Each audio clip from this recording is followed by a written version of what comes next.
Нетрезвый водитель Ниссана протаранил 4 автомобиля на перекрестке улиц Вишневского и Достоевского. По словам других участников аварии, он на высокой скорости выехал на красный сигнал светофора и стал таранить машины одну за другой. Остановился лишь после того, как врезался во встречный автомобиль. Подробности у Дмитрия Аринина.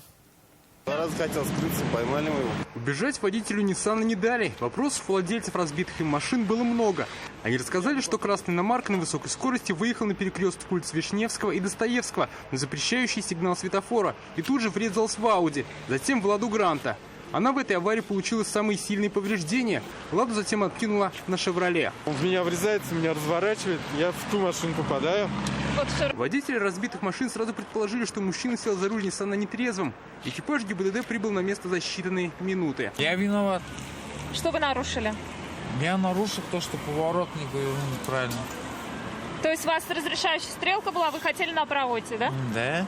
А другие машины почему не пропустили? Не знаю. Вину в аварии он признал, то, что пил перед тем, как сесть за руль, отвергал категорически. Вы выпивали сегодня?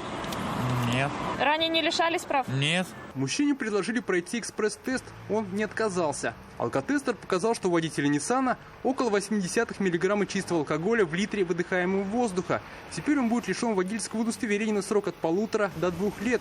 Также ему придется выплатить штраф в 30 000 рублей. Вероятно, в итоге самому же оплатить ремонт разбитых им машин.